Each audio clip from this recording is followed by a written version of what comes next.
we went into this game saying that we're going to treat this like a playoff game. It's a 2-point lead for Denver, 5.2 remaining. Reeves hits it off, gets it back, he puts it up, it's good! Overtime here in LA! Under a minute left. Smart tries a three-pointer, bang! And the Lakers back up by 2. Jokic holding, sees an opening layup, banks it home, tie game again. They're going to hold it for the final shot. I work on this, so I trust my shot. Jokic on the drive, step back, puts it up, puts it in! The Lakers survive in overtime. Just another in a long line of Luka Doncic clutch buckets. Let's go back to the bubble 2020. Game 4, Western Conference first round against the Clippers. Step back, game-winning 3, 43-point triple-double as the Mavs won 135-133 in overtime. Fast forward 4 years later, Game 2, 2024 Western Conference Finals against the Timber Pups. Luka, another step back 3. Mavs 109-108. Guess what? Part of another triple-double. It's a balanced breakfast. And last night against Denver, tied at 125 in OT. Who other than Luka to call game? He's just a habitual line stepper when it comes to these step-back, fall-away game winners, 127 to 125. And another triple-double, this one of the 30-point variety. Our NBA reporter Tim McMahon joining us now on SportsCenter. Tim, how would you characterize the significance of last night's win for the Lakers? Howdy, Randy. This was the biggest win of the season for the Lakers for a couple reasons. One, the obvious, the standings. They've won 5 straight, 8 out of 9. They've moved up to the number 3 spot, which that's where the Lakers want to be. As they go out, about to go out on a road trip, they have a chance to really seize home court advantage in the first round, but also just the vibes. Again, this team is playing its best basketball this season, as JJ Redick said, really seems to be coalescing. Since LeBron came back these last couple games, there is a clear pecking order. It is Luka, it is Austin Reeves, it is LeBron James. You saw Austin Reeves make the miracle play to send it in overtime. Luka with the first game winner for him in a Lakers uniform. And this team right now is rolling, is feeling good about itself. You're starting to see some chemistry forming. And, you know, the Lakers have a chance to claim that number 3 seed going forward here. Let's go a little higher in the standings here because we have a Western Conference Finals rematch between the Thunder and the Timberwolves. That's today on ABC. Tim, what's the storyline that you're watching heading into that matchup? Listen, Shai Gilgeous-Alexander against Anthony Edwards is an awesome matchup, but I'm watching Chris Finch and the 3 officials.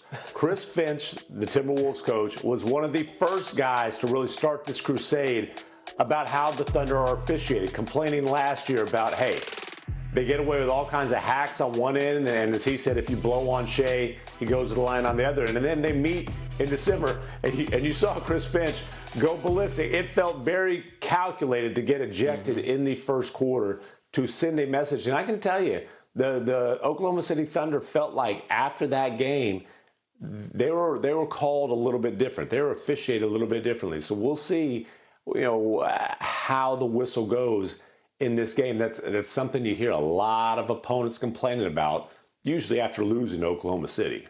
Listen, free throw basketball is the best. Katie George has enjoyed Oklahoma City so much. This is her 5th straight weekend in the Big Friendly. And now KG joining us this morning on SportsCenter. Katie, good morning to you. The Thunder, just 15 games left in the regular season. How important is getting the number 1 overall seed for this team?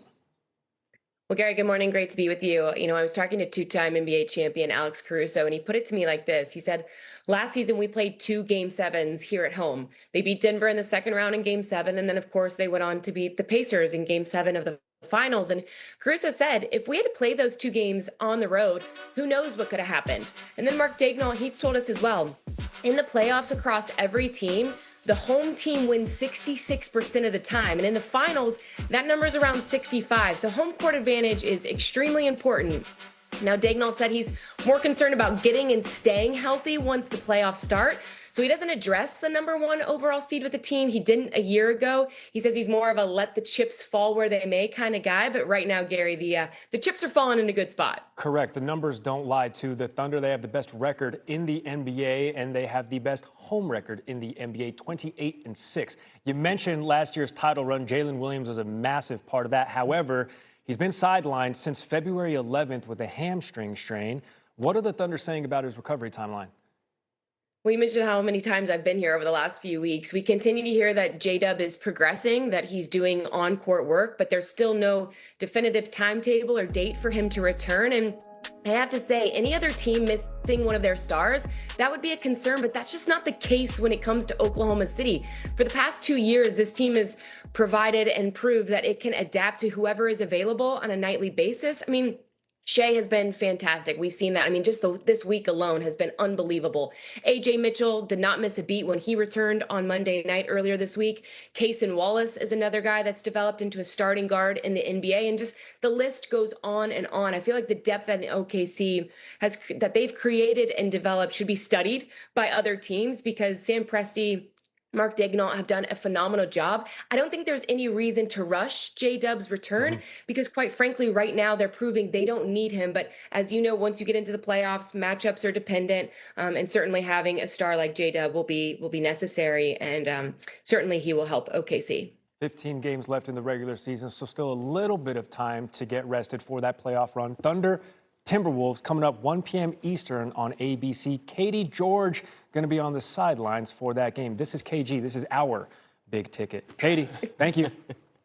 Thanks. Game saying that we're going to treat this like a playoff game. It's a 2-point lead for Denver, 5.2 remaining. Reeves hits it off, gets it back, he puts it up, it's gone! Overtime here in LA! Under a minute left. Smart tries a three-pointer, bang! And the Lakers back up by 2. Jokic holding, sees an opening layup, banks it home, tie game again. They're going to hold it for the final shot. I work on this, so I trust my shot. Doncic on the drive, step back, puts it up, puts it in! The Lakers survive in overtime. Luka Doncic, habitual line stepper when it comes to having the ball in his hands. Game on the line. How about Game 4, Western Conference? First round in the bubble against the Clippers. Step back three, a 43-point triple-double. What about fast forward to 4 years later? This is Game 2, 2024 Western Conference Finals against the Timberwolves. Luka, it's another step back, just creates his own space. The three to give the Mavs a 109-108 win. Part of another triple-double, as was last night against the Nuggets. Tied at 125 in overtime. Luka step back along the baseline. This one wasn't a three, but it still did the trick. Luka, a triple-double, 30 points, 11 rebounds, and 13 assists. Today's NBA Sunday Showcase on ABC and the ESPN app. It's Ant-Man and the Timberwolves taking on SGA and the Thunder. AM on Selection Sunday. Let's look at the top line in the 4 regions, the potential number 1 seeds. How about Duke claiming its 24th ACC tournament title? That is the most all-time. Blue Devils, back-to-back ACC regular season and tournament champions. They project as the number 1 seed overall in the NCAA tournament, per Joe Lunardi. Arizona winning its 10th conference tournament title, first since the 2023 Pac-12. Freshman Koa Pete and Braden Burries each scoring 21. First freshman duo, 21, each with 20 points in the same Big 12 tournament game ever. Then there's Michigan, headed back to the Big 10 title game later today. Yaxel Lindebor, go-ahead three right there with 0.3 seconds left to send the Wolverines past a frisky Badgers squad. In this time of year, Badgers, springtime, that's their way. Correct. Literal Badgers, they get a little frisky in the spring. Florida, Gators are frisky all the time. 12-game win streak, no moss. Gators falling to the Commodores of Vanderbilt by 17 points. 4th largest loss by a 1 seed in SEC tournament history since that tournament, Gary, restarted in 1979. Would that loss open the door for UConn to slide in if they can crown themselves Big East champs again? 24 field goal attempts. How do you know that? I was there. I'm a ball knower. They didn't have any of those issues yesterday. Bryce Hopkins to Zuby Ejiofor. Red Storm were up by 16. And Dan Hurley, what did he say? We suck. Okay. Well, they were down 13 at the break, down. St. John's win. Dan Hurley, not pleased. Well, we weren't championship quality. We've had a great season, with 29-5. We just haven't had a championship season. And now for us, we've got to try to atone for what we didn't get by just having a great NCAA tournament, making a run. Coach Crean's with us. Tom Crean joining us this morning on SportsCenter to talk about those UConn Huskies who have been tested. They went back-to-back national titles just a couple seasons ago. What, though, concerns do you have for Dan Hurley and this year's UConn team? Well, there's a couple of them, and Okay. it's the turnovers. Yeah. And that's a big thing. Now, when you play St. John's, they can suffocate you. Like, they do a great job at taking away your individual space. They get up into you. And UConn doesn't like that. Most people don't, but they take away your individual space, which takes away your team space. And that is what UConn needs. They need to be able to move. They made some tough decisions with the ball. They got rushed. They got sped up, and that was a problem. But the other part of it for me is the shooting. When you have Braylon Mullins, Alex Caravan, and Solo Ball, three mainstays on that team, they average 40 points together. Yesterday, they had 15. A week ago against Marquette, they had 19. Yeah. They need these three to be really, really good and to hit that average, at least close to it, just behind it or above it. And yesterday, they got sped up. In the last two losses against St. John's and Marquette, they are 6 of 43 from three as a team.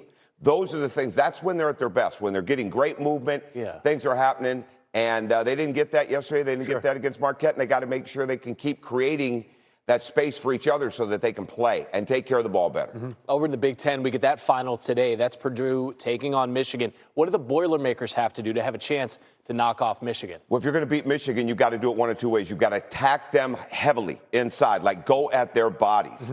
Or you've got to be able to play in space on the perimeter. Trey Kaufman-Renn today for Purdue is going to be huge. Daniel Jacobson, we see there, Trey Kaufman-Renn slides in for the tip. Playing high in the ball screen, that is a vintage clip. Braden Smith coming off the screen where Adai Mara, the big for Michigan at 7'3", is sitting in the paint. But Purdue has to be aggressive. You can't turn it over, but you've got to go at them. You've got to go at their bodies inside. But the more you can pull them out and space them. Here's an example. Wisconsin is 1-1. Came down to the 0.3 seconds yesterday with the Axel Lendenberg. Wisconsin has made 16 and 15 threes against Michigan in 2 games. 31 threes. Like that's, and they beat them the first time. That's what you have to do. You either got to really pull them out or you got to really go at them. You play the in-between game and let them be the aggressors, you're getting popped. Yeah, the Michigan's headed to the tournament on a win streak if they do that today against Purdue. That is Tom Craig.